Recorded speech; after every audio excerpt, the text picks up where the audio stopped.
who now manages people's money, but my finances in the past have been an absolute mess. For me, that's kind of like a breath of fresh air. I've been in debt before. I remember when I had a massive accident. It was that story, and it was that story. You have an accident, you can't work, and you're quite ill, and then you start getting behind with your bills and all this kind of stuff. So, I'm sure you've heard that just as much as anybody else. So, but it's quite nice to hear actually somebody from the finance thing being quite honest about it. So I appreciate that. I think people watching this would be like, oh, okay, that they can cock up too. Yeah, 100% you can, and it's exactly like you've said. It's buying things that you think are going to make you feel better to kind of lift you out the slump that you're in, And I was doing it all the time. I was first time I got a credit card, I just absolutely spanked the credit card in probably a little over a month. Yeah. When I was at university, got a student loan, got some money that I'd saved up in the summer.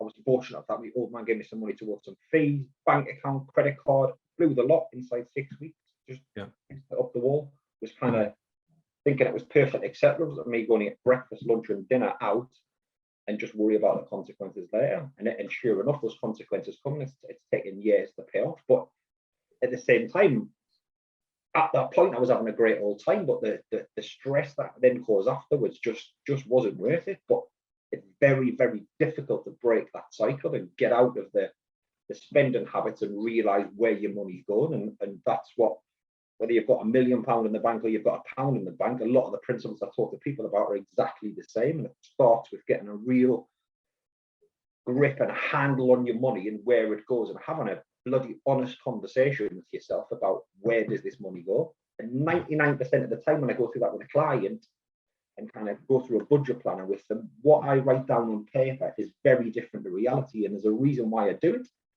because you can tell me what you pay out every month, your council tax, your electricity, your rent, all those kind of things. You can tell me what your food shop is. You can tell me what how much it costs you to run a car, your petrol, that kind of stuff, and write it all down.